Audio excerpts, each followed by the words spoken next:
दिवाली, रोशनी, हंसी और मिठाई का समय।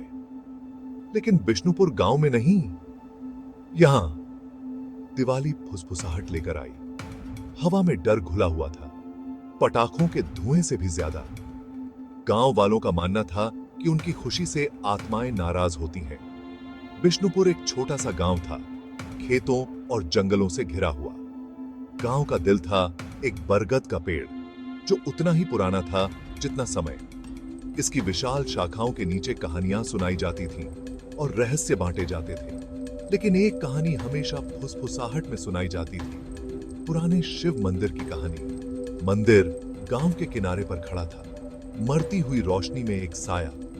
यह टूटे हुए पत्थरों और भूले हुए भगवानों का स्थान था।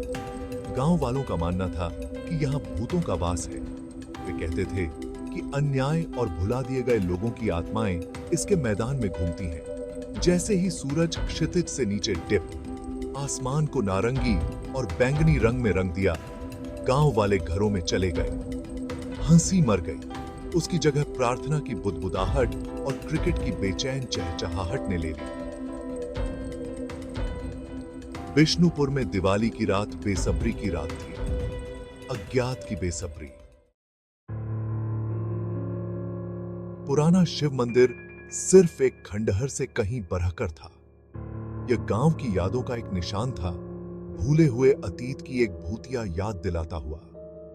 गांव वाले रात में मंदिर से अजीब रोशनी और भयानक आवाजें आने की बात करते थे।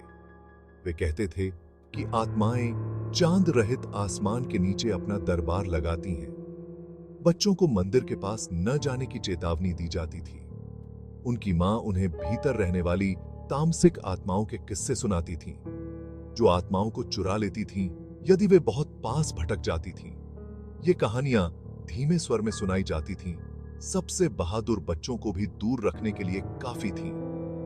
मंदिर भय की शक्ति का प्रमाण था। इसकी छाया श्राप की तरह पूरे गांव में फैली हुई थी। गांव वालों का मानना था कि किसी भी रात मंदिर में प्रवेश करना दुर्भाग्य को आमंत्रित करना है। लेकिन दिवाली की रात ऐसा करना, वह रात जब आत्माएं अपनी सबसे शक्तिशाली होती हैं, मृत्यु को ही आमंत्रित करना था।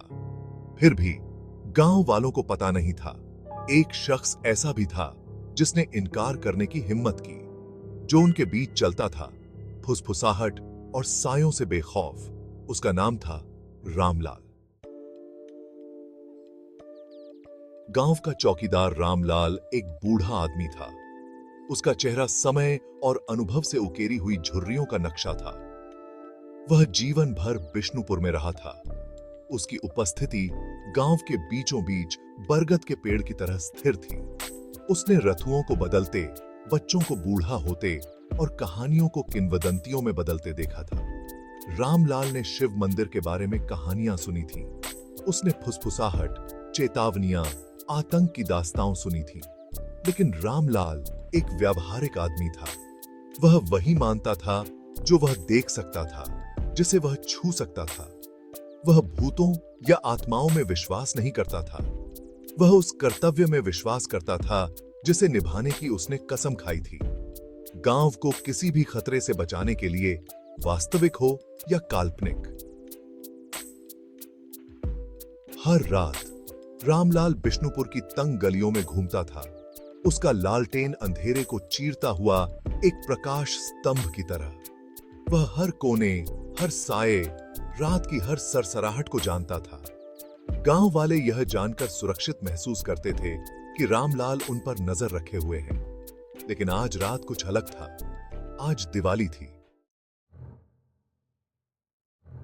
दिवाली की हवा चमेली की खुशबू और पटाखों की आवाज से भरी हुई थी।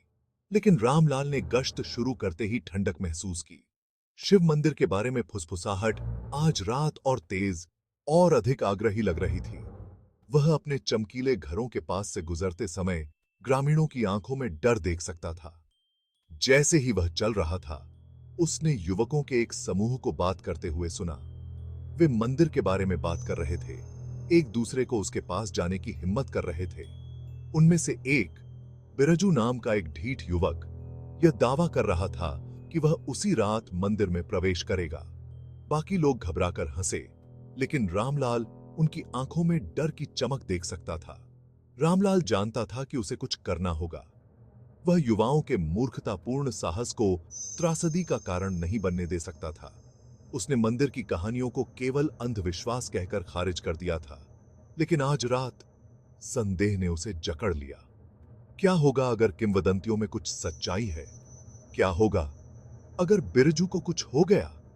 रामलाल के मन में एक फैसला आया। वह खुद मंदिर जाएगा। वह गांव वालों को और खुद को साबित करेगा कि उनका डर निराधार है। वह अंधेरे का सामना करेगा और वह उससे बाहर निकलेगा सकुशल। गांव की रक्षा करना केवल उसका कर्तव्य नहीं था, यह उनकी अपनी ही डर से रक्षा करना उनका दायित्व था। जैसे ही पटाखे अपने चरम पर पहुंचे, रामलाल गांव के बाहरी इलाके की ओर मुड़ गया। उसका दिल थोड़ा तेज धड़क रहा था। उसका हाथ लालटेन को पकड़े हुए थोड़ा कांप रहा था। उसने कंपकंपी के लिए खुद को फटकार लगाई। वह रामलाल था, चौकीदार, रक्षक। डर एक ऐसी विलासिता थी जिसे वह वहन नहीं कर सकता था।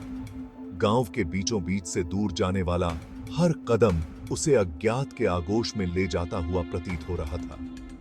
दिवाली की उत्सवी आवाजें हर कदम के साथ फीकी पड़ती गईं। उनकी जगह पत्तों की सरसराहट और झींगुरों की चहचहाहट ने ले ली।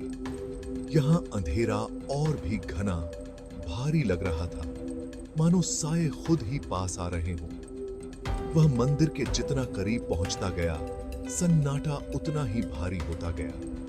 यह एक ऐसा सन्नाटा था जो गूंजता हुआ प्रतीत होता था, एक ऐसा सन्नाटा जो अनदेखी आंखों और अनसुनी फुसफुसाहट से भरा हुआ था। हवा भारी हो गई, नम धरती और सड़ते पत्तों की गंध से लदी हुई, भूली हुई चीजों की गंध।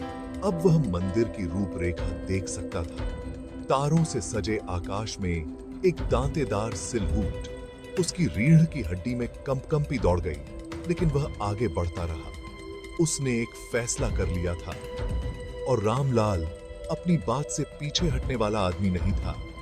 वह इसे पूरा करेगा, गांव के लिए, बिरजू के लिए, खुद के लिए।